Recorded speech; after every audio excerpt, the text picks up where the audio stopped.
Hello, my name is Marlene McKenzie. I am a program support specialist for ECPL, who is contracted by ISBE to provide support to programs. And Sandra?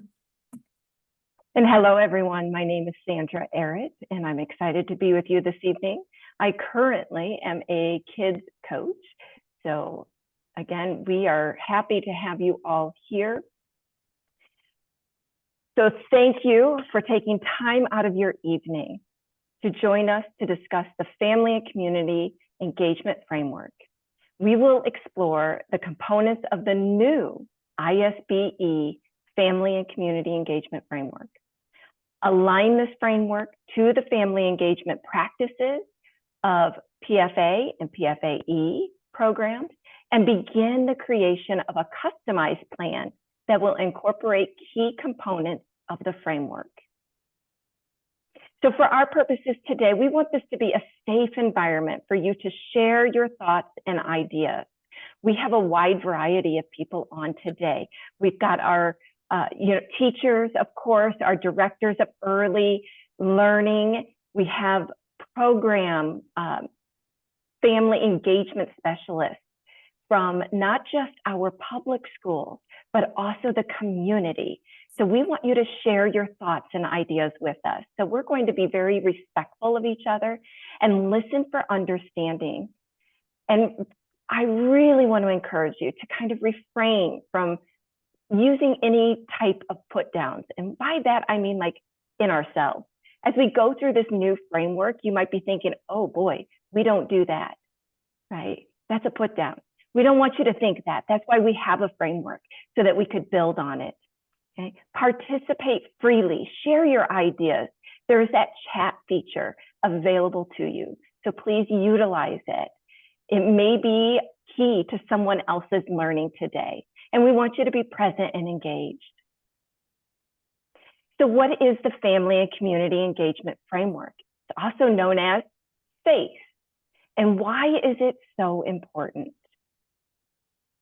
The purpose of the Family and Community Engagement Framework is to bring together research, best practices, legislative requirements pertaining to family engagement, and provide resources that integrate family engagement into the school improvement process. The purpose is to increase student achievement and empower parents to advocate for their children. Research has led to a shift from parental involvement to family engagement. Therefore, we need to define family engagement. As we have learned through experience, engagement goes above and beyond just involvement. Family engagement is an intentional and systematic partnership where responsibility for a student's preparation for school, work, and life is shared between educators, families, and community members. True family engagement is the work of all school-based and education professionals. And through two-way communication with families, you determine needs, concerns, you hear ideas, and you value family perspectives. So why a family and community engagement framework? Why do we need this structure? And so, going back to, as we look at the word framework, we know that's referring to a structure, a skeleton that's supporting a body or ideas. So we're going to, as we look at this frame, why do we need it? And the primary reason is systematic practices leads to systemic practices lead to systemic outcomes. So this framework will allow you to coat this skeleton with specific practices that will lead to specific outcomes. And as we look at the practices, we're looking at program supports, policies and procedures, and accountability systems. We're looking at specific ways that you can be confident and knowledgeable as you serve families.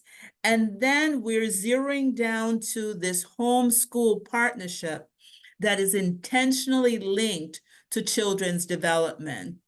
So in summary, we are looking at meaningful family engagement through this framework that will really support student success.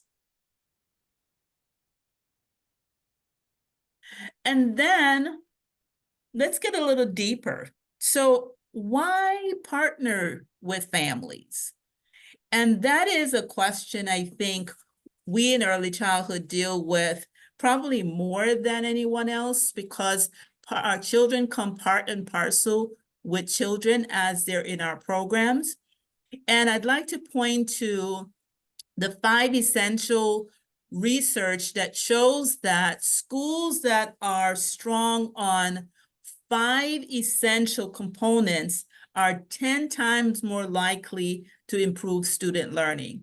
And one of the components, as you can see, is involved families. And with involved families, it guarantees that there's someone who's partnering with you as a school personnel to work towards children development. And if you're one of the districts that have participated in the 5 Essentials survey, as you work through that, you're looking specifically about how do you tap into community voice? How specifically do you reach out to families? And how are parents responding to your efforts?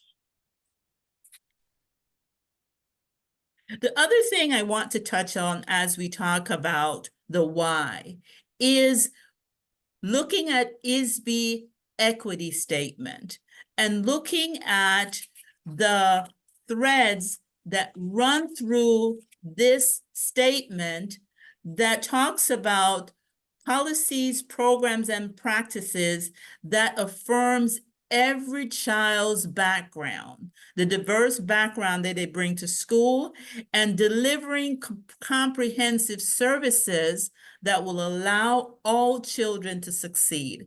And those threads, as you can see with the graphic to the left, we're looking at community capacity. How are we tapping into community capacity individually and collectively? How are we establishing authentic relationships that will support our work? How are we looking at families as experts? How do the educators now who become, as we look at educators, they're more the ones that doing more than teaching, but they're also learning as they learn about the community. Understand that there's a balanced power in any partnership. There's a balance in everyone who's a partner in that effort, that there's equal power that's being shared. And finally, looking at family-driven goals. That is, everything is done to the support of the family and their goal for success for their children. So let's put this all together. Before we get into that, I'd like to point to a reflection tool that was shared with everyone who registered. At this point, I'd like you to pull out that reflection tool because we're going to be using it as we go through this webinar. And the way we'll use it is that after we provide an overview for each component, we'll allow you about 3 minutes, and we'll say 3 quick minutes because the time flies by real quickly, to allow you to jot down some notes about what you heard, your thoughts related to it, ideas that you want to follow up on. So then you'll have a running idea sheet as we start building this family engagement framework. So let's move to the first component. And the first component of this family engagement framework is core belief. And it really refers to the beliefs we have about our families. And those beliefs are: all families can support children in their learning. All families want the best for their children. And I know I'm preaching to the choir because we believe this in early childhood. Families are equal partners in their children's education. And the really big one that we'll point to is staff and administration are responsible for building this partnership. So this requires some introspection as we talk about core beliefs. That is, what do we believe about our families? And how can we attend to the needs of our families as true partners in this work with us?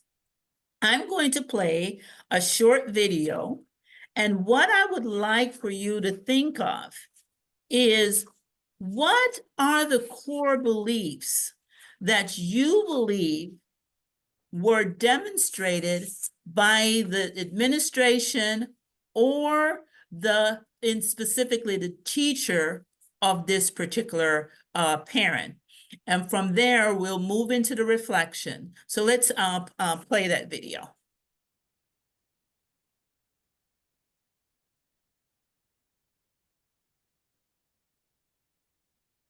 Sandra, am I doing this or, okay, there it is. Here's a video.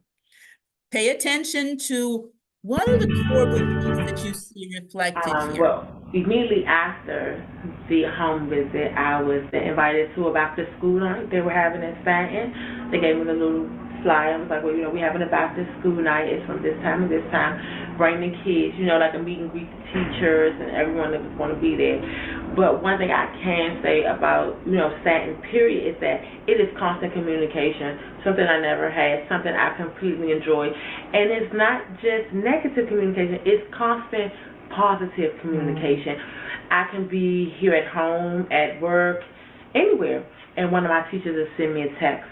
Or I used to love it, Miss Lucas would send pictures. Take pictures of them doing classwork and you'll see, look how my daughter, Tanae, well, I call her Bird. The school calls her Bird, which I love because it's like a community. They adopted her nickname. So she would send me a text like, look at Bird. She's having a wonderful day today, and she's doing good. But in saying that, that allowed me to hear. I put a trust in Miss Lucas for doing that. So no matter what she said, how she had to say it, what the information is, it made it easier for me to receive it from her, because she had built this communication, this trust that I never had. So I tell people now, friendship. You know what I'm saying? We're not friends to talk every single day, but she's a person that I will always hold in a high regard. She will always have my respect. I really respect Miss Lucas, and I value her so much, because not just her, but all the teachers, but like she was the first one to really extend herself to me. And I would get the text, and then one day Tanae had a bad day, and she called me, and I was expecting to hear something good. Oh, she got good on her test, or she did read, and she was like, well, we had a bit of an issue today. I'm like, for real?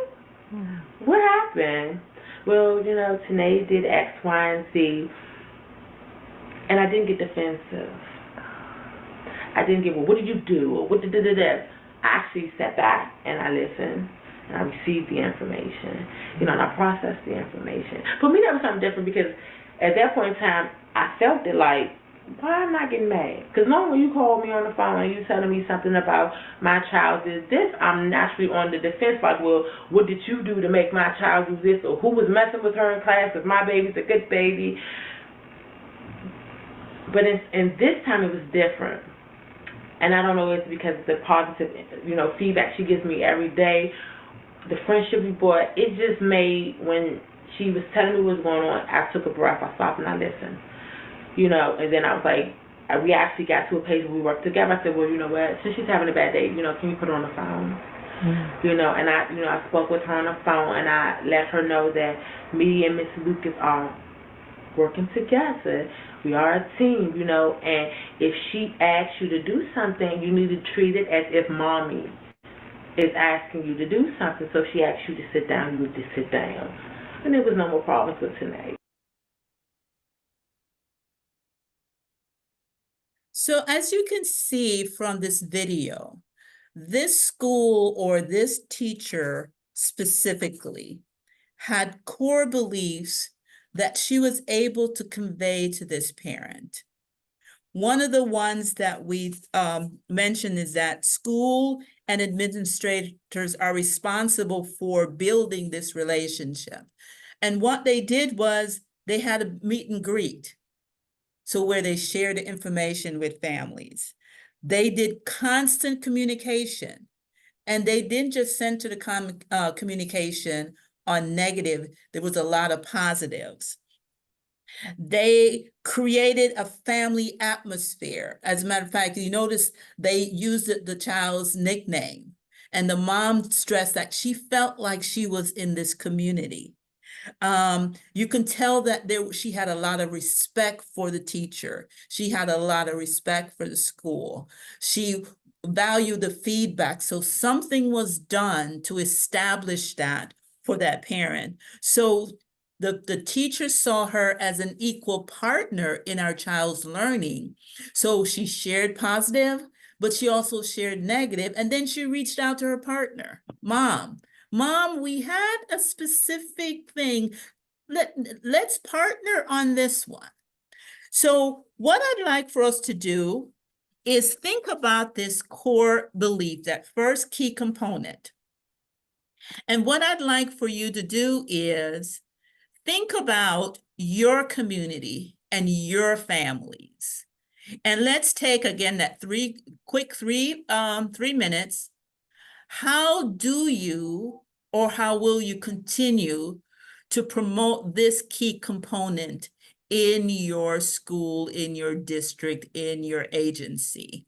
What are the specific things that you will do, like Ms. Lucas, to make sure that that's conveyed to your parents and your families? Let's take 3 minutes.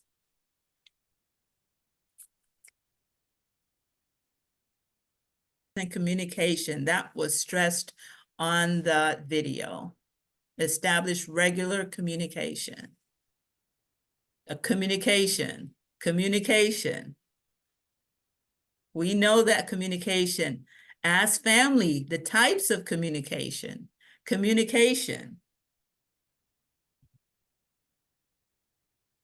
Inclusive spaces. So we're going to now invite families to classroom-based events. Make sure that they contact family at the end of the first week of school. Make the parents feel valued. So there are a lot of great things that we can do, and thanks for sharing flexible participation options. Now we're going to move on to key component 2. So the key component 2 is conditions for the work. The most effective family and community engagement, it happens in environments with the district and school leadership working together to create the vision, policies, protocols, professional development, and resources.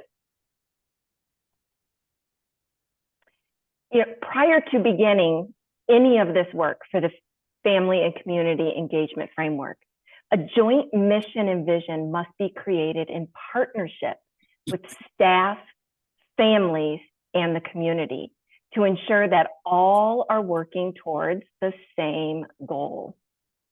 The vision for family engagement is a statement that clearly defines its desired outcomes, and it sets its targets.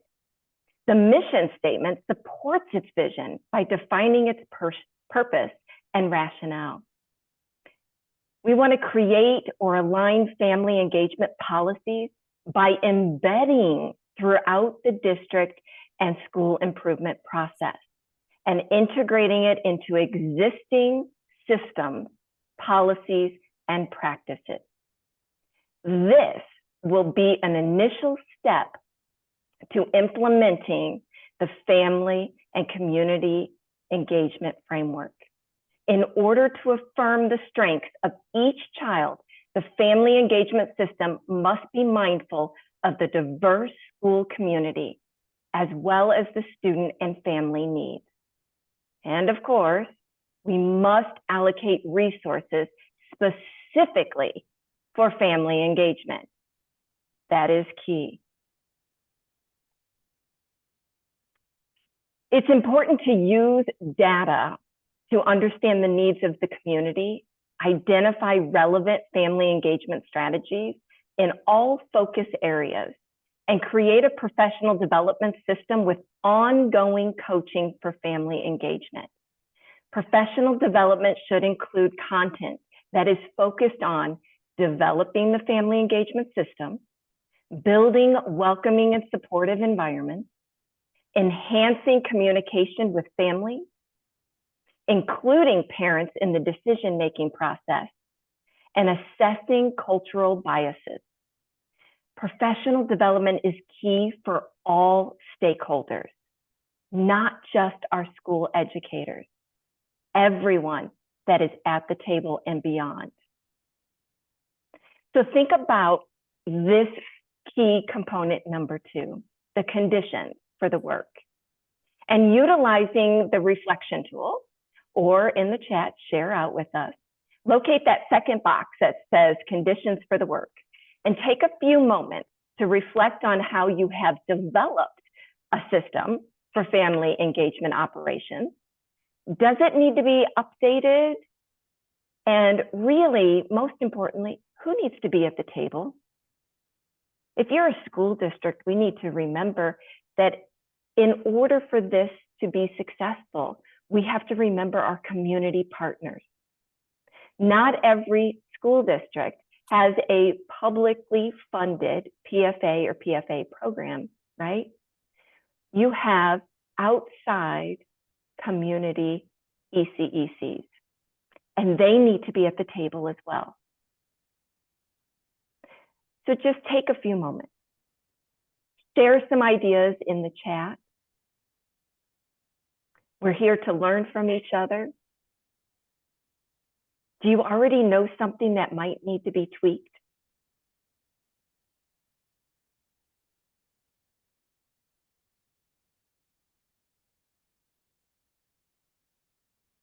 Who does need to be at that table? Share some of those thoughts with us. You need to create a family survey, yes. Newsletters.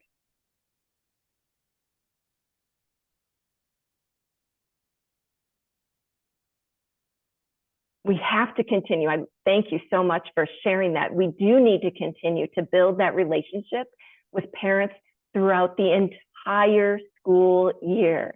It's not just at the beginning, it's all throughout. Parent meetings.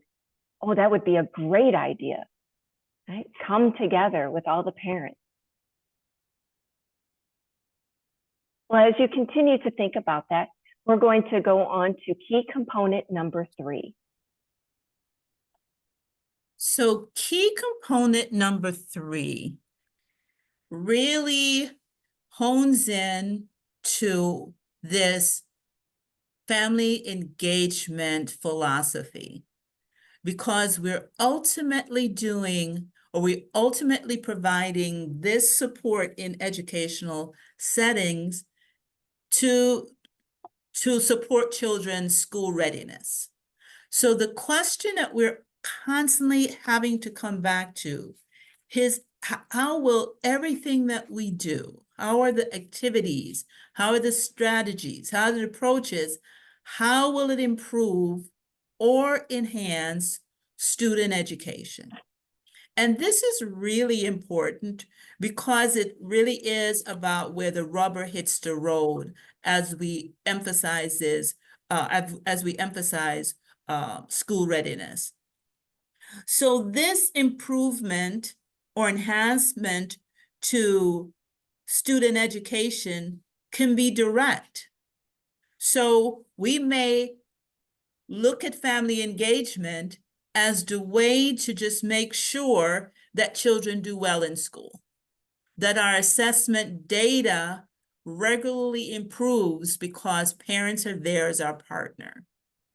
But we also have some other direct outcomes that can be supported by family engagement. So it's as if we're beginning with the end in mind. We're trying to get somewhere. We're trying to get to school readiness.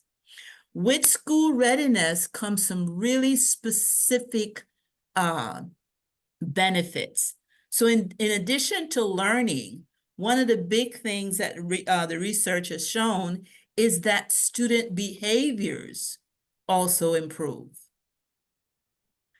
It also shows that as parents become fully involved in the school, the culture and the climate of the school improves.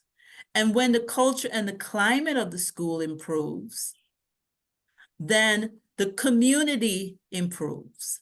And then when the community improves, the neighborhood improves. And I can go on and go on to the town, the country, the state, the world. So just from something that we may consider very, very small, that family engagement has some major payoffs in addition to improving students' education. So now I want you to take out your page, and the question I want you to consider here is, in your community, in your neighborhood, how will improved family engagement, how will this impact student learning? And specifically, how will it directly impact it?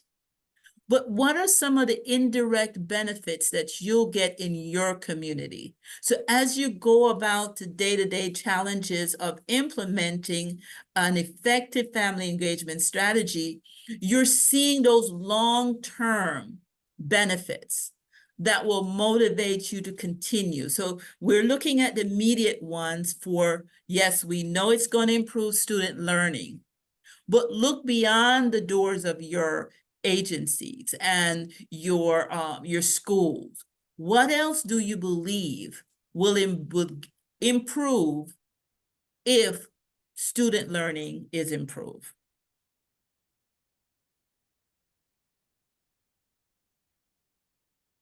And again, you can put some of your ideas in the chat related to that.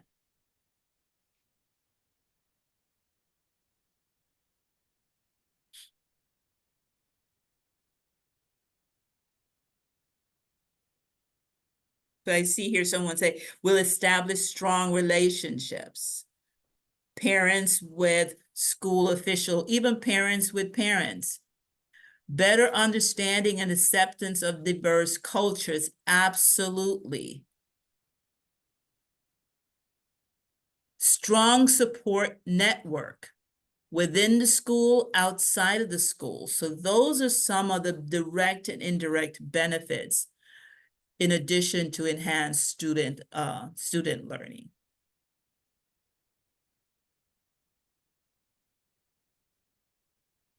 Better attendance. Absolutely. We partner with parents. More buy-in and more, oh, I love this one, and more positive conversations. We can always tell what kids are not doing right. Like that video said, that mom appreciated that positive feedback. So now we're going to have this positive feedback. We have this great climate. You're not chasing after parents to have a conversation with them. You've established a relationship with them, so they welcome you exchanging ideas. Less bullying, absolutely. Deeper understanding of student needs. So can you see the ripple effect of effective family engagement? So we're looking at this as a strategy to improve student learning, but we're looking at some of the long-term and those outside impacts of effective family engagement. So now let's move on from here. And we're going into some elements of family engagement. And this is key component number 4. So we're looking at 4 specific elements, and these elements become almost the centerpiece to this framework. So the elements that we're looking at: welcome and inclusive environment. And I'm preaching to the choir because I know as ECE providers, we know this, but it becomes a place where you can start evaluating yourself and sharing specific outcomes related to your family engagement strategies. So we have, like I said, welcome and inclusive environment, effective communication. There's that communication word again. Trusting relationships, and community collaboration. So those are the elements of this framework. Now I'm going to move to, with those 4 elements, they have specific guiding principles.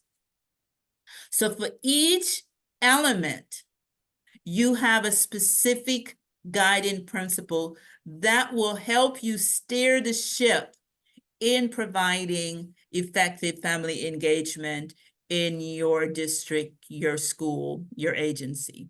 So as we look at welcoming an inclusive environment, the guiding principle is, do your school or district or agency, does the personnel, that is the staff, foster a welcoming and inclusive environment for all families? So that is a path that we want to get on, this guiding principle related to essential element 1. When we look at essential element 2, it talks about effective communication. And with effective communication, we're looking at everyone engaging in a meaningful and equitable 360, that's full circle exchange of communication with families to support the whole student. That was a mouthful. Essential element number 3, trusting relationships. That is school personnel building trusting relationships that honor families as partners and include them in the decision-making process.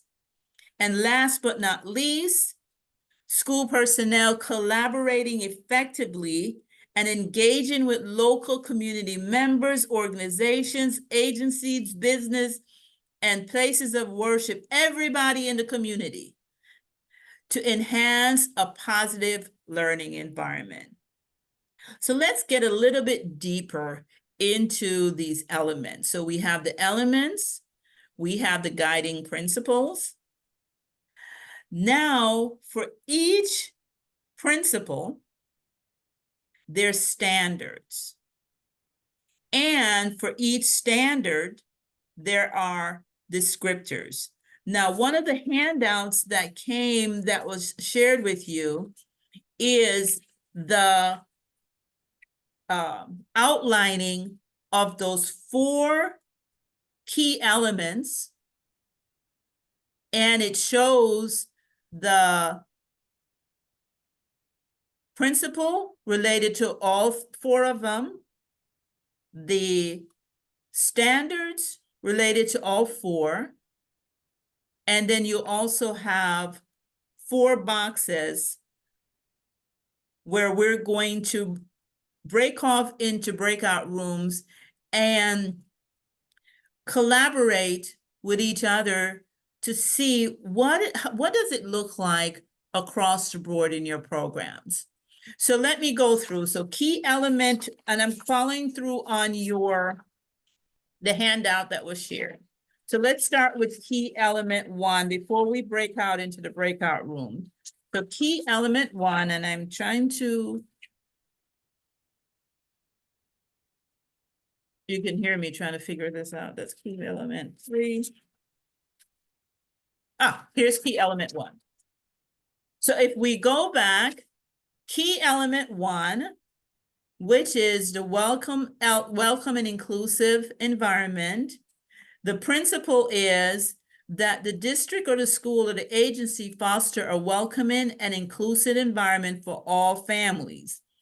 And the standards that's going to guide the principle is looking at the physical environment to make sure everything is up to date, conducive to learning, and inclusive. But we're also looking at culture and climate related to key element 1 of that welcome and inclusive environment. And that is make sure that everyone has a sense of belonging.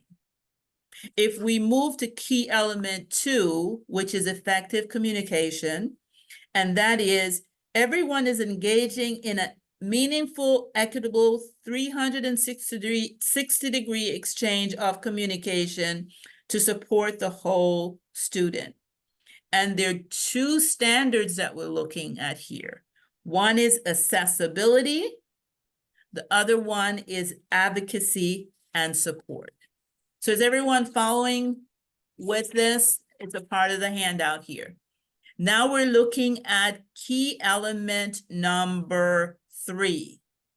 Key element number 3 is trusting relationships. The principle, the guiding principle is we're building trusting relationships that honors families as partners and include them in decision-making. And the standards we're addressing here is equitable and inclusive relationships with all parents, all partners. And the second standard we're looking at is sharing responsibility and decision-making with all our partners. And last but not least, we're looking at key element number 4, with his community collaboration and making sure that we're collaborating effectively with local community members, organization, agency, businesses, places, worship, everybody and some to enhance a positive environment for your families. The standards for that is building an understanding of the community. That's the first standard we're looking at. The second one we're looking at is sharing resources and decision-making. So what we're going to do, we're going to break into groups.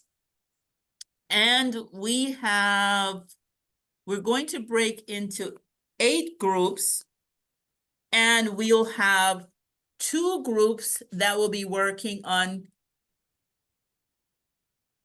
element number 1. So that's group number 1 and 2. So if you're assigned to 1 and 2, you're going to be working on looking at descriptors. What are some of the things that you will be doing based on the 2 standards, which is the physical environment? So you're going to jot down 2 things on the physical environment that you'll do, and then you'll jot down 2 things that you'll do for culture and climate.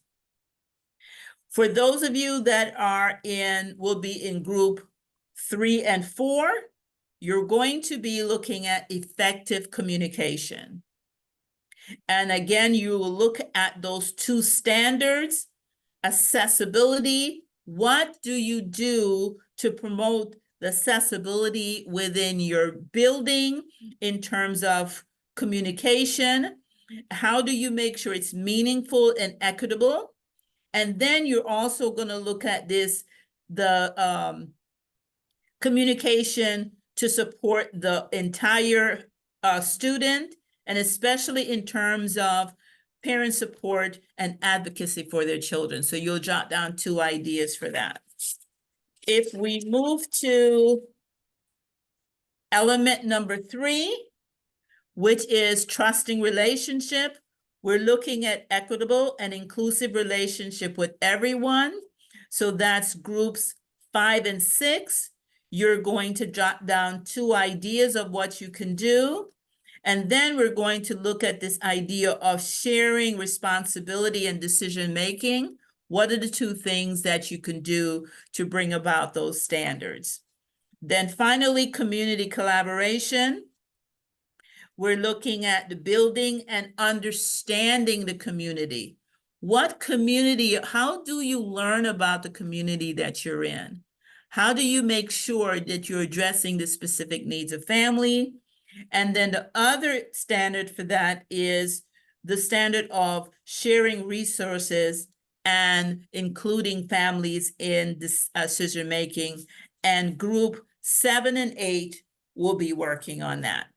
Now, I know that was a lengthy explanation, but I'm going to have Karen now to create the breakout rooms, and we will have group, if you're assigned to 1 and 2, again, you're going to be working on the welcoming and inclusive environment, and you're just going to fill out those 4 circles at the bottom. 2 of the ideas will deal with the physical environment, and 2 will deal with culture and climate.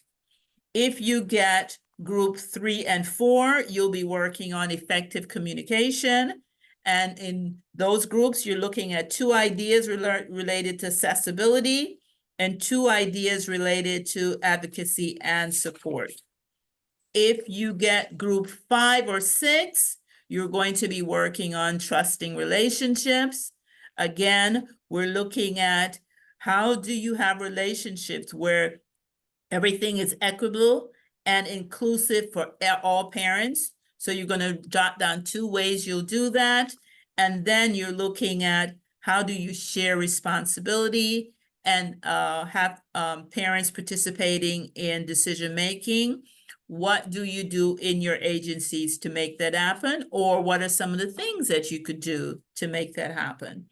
And then for community collaboration, you're looking at building an understanding of the community. What are 2 things that you are doing or can do to make sure that everyone understand the community that they're serving? And then also the standard where you're sharing resources and decision-making. How do you share resources and how do you support families to become part of the decision-making process?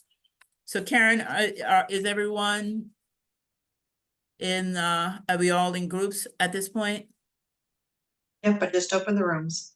Okay, so you're going to go off to the individual rooms. Marlene, muted Marlene.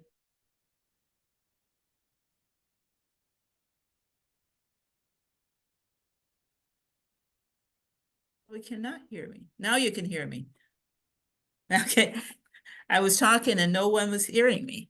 So let's just quickly share. One of the things I did not share was how we will report back the way we have a reporter. So just let's do it like popcorn style. And I'll just go down each element, and you could either unmute yourself and share, or you can write it in the chat, whichever works best for you. So what are some of the ideas that you came up with in that element number 1, creating that welcoming and inclusive environment?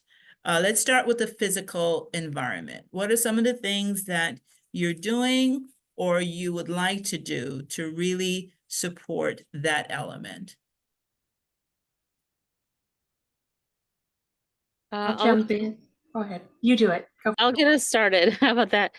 We talked about some a potpourri of ideas, one of which was having core boards at the playground and also having signage throughout the school and the playground in whatever languages are represented by our schools. Those were great ideas.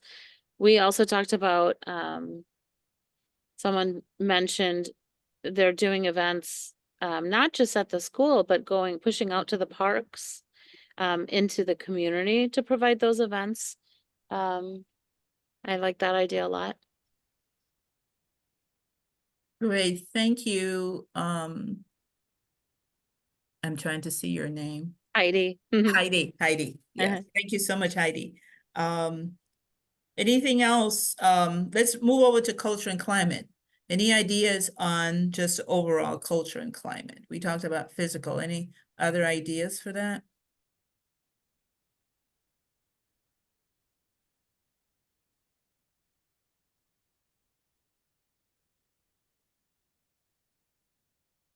And the emphasis here is that idea of belonging. I think Heidi mentioned making sure that all the languages are represented, that wherever families are, that they feel like they're a part of the environment because we're acknowledging just even the language that they understand. But also think about that social emotional aspect of belonging, like really knowing families, like what are some of the holidays that are celebrated within your community? How can that be incorporated? What are some of the families' hopes and dreams for their children and their themselves? How do you share that? How do you solicit that so families can see themselves in your community? Oh, I was mentioning to one of the groups that I sat in on very briefly. Think about inside your classroom. How do families feel that there's a sense of their culture, their identity, and it's not just ethnically, it's just, their overall sense of who they are. Sometimes we talk about people on one side of the tracks as opposed to other side of the tracks, and we make these divisions. How do we look at the classroom as this united community? So making sure that this welcoming and inclusive environment, that goes such a long way in bringing families into our program. Well, let's move to element number 2, effective communication. What are some of the ideas related to accessibility and advocacy? Oh, I see here.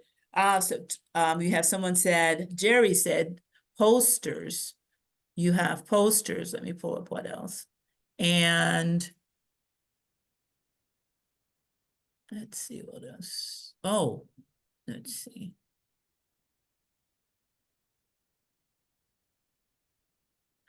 Spacing for special needs and having books, having posters, books, and puzzles of diverse families. It is New York on the Hebrew, it is New Year on the Hebrew calendar. Services with parents and art. I'm assuming it's art related to families and their different culture and way of life. Multiple forms of communication. Then let's now look at trusting relationships. I see here, flexible meeting whoa, you guys are rolling through with ideas.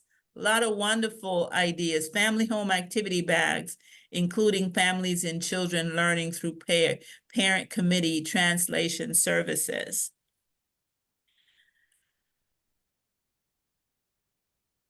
Okay, let's jump down now to community collaborations. Anything that you do specifically related to community collaborations that really support family engagement? What role does your larger community play in the delivery of your family engagement services? Well, our group talked a lot about outreach and inviting parents into the schools and being part of that. And Noemi had a great idea of also when they're sharing concerns or talking with parents, the parents are the ones who come up with ideas of what they want to learn. And also they also help to expand your own resource network because they have they know much about your community as you do. Absolutely. Absolutely. At our parent events, we have community engagement from the local YMCA, nutrition services, the fire departments, and things of that nature. The kids and parents love it. I remember years ago, I was a family service worker in a Head Start program in the north side of Chicago, which is a very diverse community. And right across the street, we had a grocery store where a lot of our families would stop by on their way home. So I just walked over to the grocer and asked him if he would like to sponsor some of our parent events. That established a relationship to the point there that regularly he will invite us to use his sidewalk to create places for children to do chalk art. And the next thing we know, we had created this bond with this grocer across the street that was connected to the families, that was connected to the children. And I know he appreciated it because it just, you know, moved more families into his store, but then he in turn supported us and he would regularly provide, snacks for us for our events. So there's a lot of people in our communities that are willing to help us as we work to provide family engagement services. So thanks for all your great ideas related to this. We're going to move on now to key component number 5. And so now that you have thought about, or you will be when you start to plan your framework, but you've thought about the core beliefs. You've set up those conditions for the work. You're making those connection and those links to learning. And you've gone through the elements, those 4 elements that you just discussed, right? That's really where the work is in that part of the elements. The last component, key component 5, is this continuous improvement cycle. You need to plan. So identify an opportunity and plan for change. And then you need to do, which is the implement. And then you need to check and make sure that you're utilizing data to analyze the results of the change and determine whether it made a difference or not. And then you need to act. And then you continuously repeat the cycle, which is why it's called continuous improvement cycle, because we continuously want to improve on all of those steps. The first step in that cycle is to identify your local needs. So there are 2 parts to this. It's first during that planning year. So you identify the school leadership team, you build that stakeholder advisory group, conduct a needs assessment. You got to know where the needs are, right? You conduct a root cause analysis. You present those results to the stakeholder advisory group. And then that second part is that it's called the implementation year. It's where you review the composition of school leadership team, you review the composition of the stakeholder advisory group, you survey the staff on the implementation of school improvement plan and future professional development needs. It's continuous, it's ongoing, it never stops.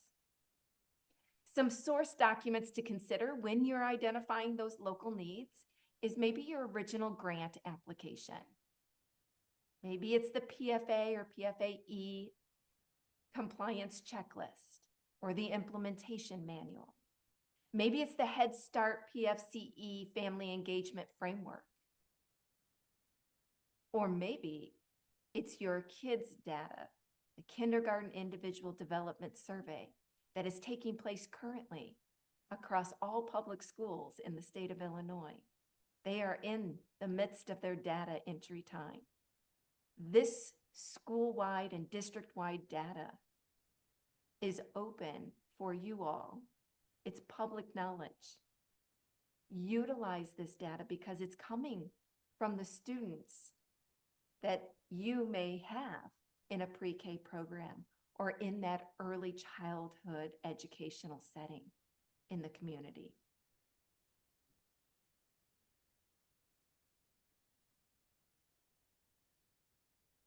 So why build a stakeholder advisory group?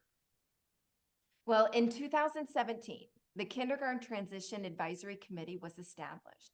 And the purpose of this committee was to review kindergarten transitions. The KTAC, which is the Kindergarten Transition Advisory, that panel identified best practices and recommendations across the kindergarten transition. The KTAC report focuses on 3 key areas. The first one, aligned teaching and learning, such as advocating and implementing play-based practices in kindergarten. It's coming back, yay, right? Should never have left. We want to see that block play, that imaginative play, and explorative play. Those are mechanisms for developing academic and social emotional skills. There was research indicating that overemphasis in academics early on may bring short-term academic gains, but poor long-term academic outcomes and behavioral challenges. The second area that was identified was an aligned assessment and data. If you haven't come together in your district or with your district to talk about the pre-K or that early childhood piece with kindergarten teachers and kindergarten building principals, we encourage you to do so. We want you to look at your pre-K assessments that you are doing and make that alignment with Teaching Strategies Gold and that kids data survey. We encourage you to really reach out and form committees to come together as 2 entities and bring it to one. The third area is to strengthen cross-sector partnerships with families and communities. We as educators can't do this alone, and we need the help of our families and community, which is why we have this framework. This also means we need to provide opportunities for our communities and families to learn what we need, learn what students do during the day, learn why and what it means to develop social emotional needs, and learn how to be part of that decision-making process. Some of the parent-family groups that are established already, right? You may have some of these, are that Parent Advisory Committee, that Head Start Parent Policy Council, the school district PTO or PTA, and then the Birth to 5 initiative that's happening in our state. Bring these people together, have those conversations. In the chat, would you share any other parent groups that should be part of this decision-making process that aren't necessarily mentioned here? Are there any other groups? Any other parent organizational groups that you have?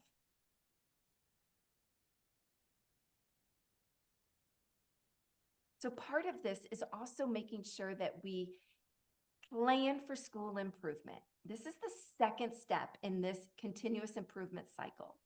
We need to develop a school improvement plan with these elements. The SMART goal, which are difficult to make. We need to have key activities like timelines, funding sources that address resources and equities. Identify people responsible for this implementation. The local assessments. Monitoring plan that includes all of the SMART goals. These are key components to the school improvement plan. The third step is to select relevant evidence-based practices and interventions. The pyramid model for supporting social emotional competence in infants and young children is to help early educators build skills for supporting, nurturing, and responsive caregiving, create learning environments, provide targeted social emotional skills, and support children with challenging behavior. There is a quote that says, "No school can work well for children if parents and teachers do not act in partnership on behalf of the children's best interests." Keep that in mind. The pyramid model has worked to support social and emotional development in early childhood classrooms for over 20 years. And through this evidence-based research, innovative techniques, and global reach, the pyramid model empowers children birth to 5 years to succeed in school and life. The National Center for Pyramid Model Innovations has updated and expanded the positive solutions for families parent group materials that were originally developed by the Center on the Social and Emotional Foundations for Early Learning. Positive Solutions for Families provides an evidence-based, user-friendly workshop series of 7 sessions to help professionals working with parents and family caregivers to promote positive and effective parenting behaviors, which will in turn promote children's social and emotional development and address the challenging behavior of children ages 2 to 5. And you know, we need the social and emotional development first before the academic learning can happen. So if we want to help our school-aged children and school-aged districts, right, we need to have this solid foundation in social and emotional. The last 2 steps before the cycle starts all over again is to implement and monitor the school improvement plan and to examine, reflect, and adjust the course. So take just a moment and use that reflection tool.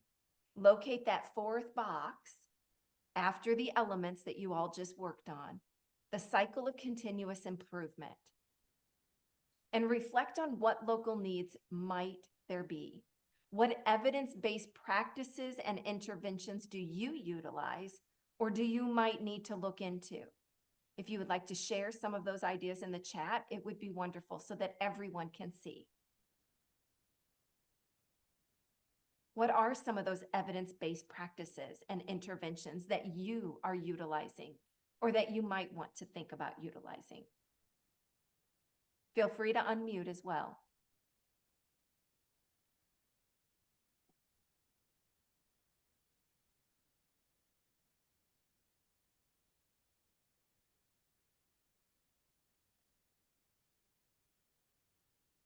One thing I would point out is everyone that is involved with a child should be at the meeting, especially the one-on-one, which does not happen. It doesn't happen, but you are absolutely right because they have a different perspective, right, with that student. And so they should be at the table.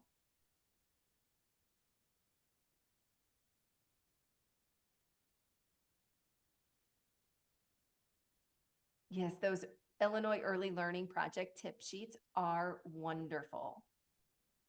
If you don't already send those home, consider doing that.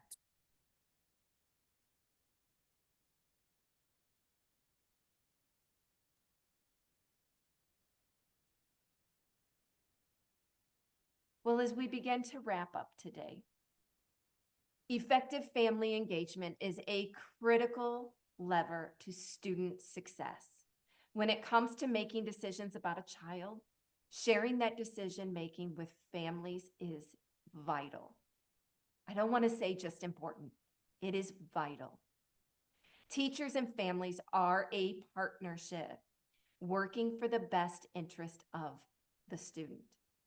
We need to take initial steps to build such partnerships, and we want to create a culture of community. Let's not stop with compliance.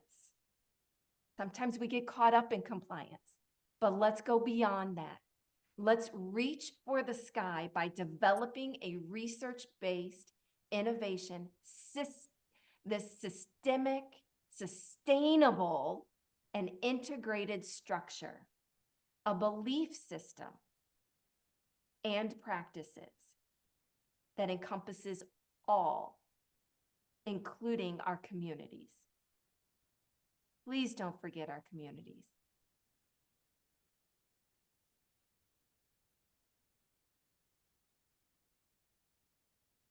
So as we wrap up, hopefully you were able to jot down some ideas as you start putting some meat on this framework of family engagement.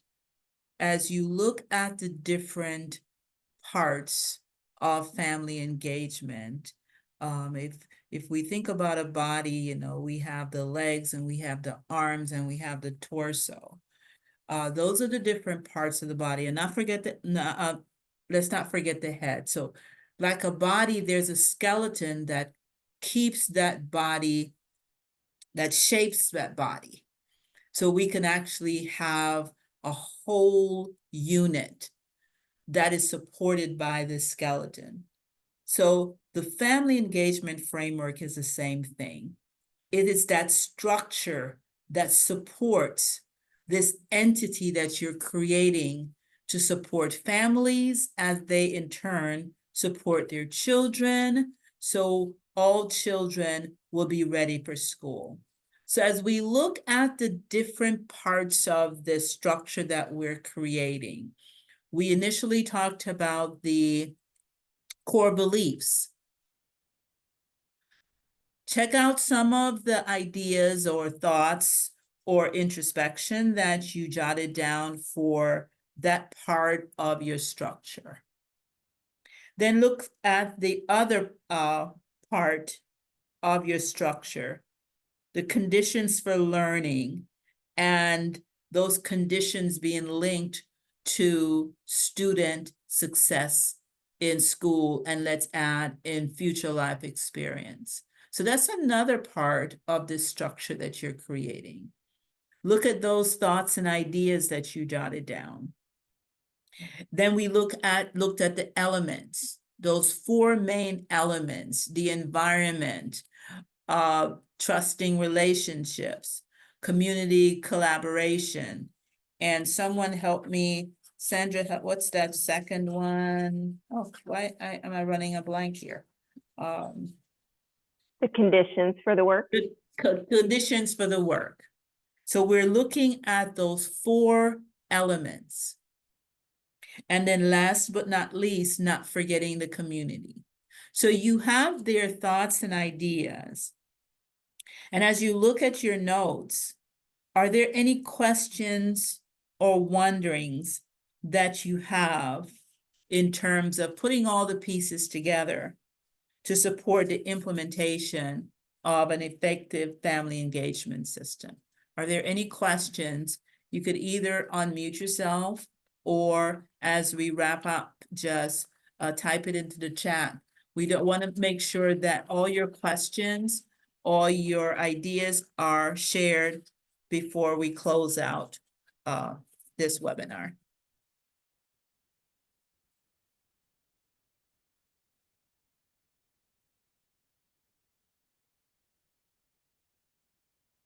Anything related to next steps?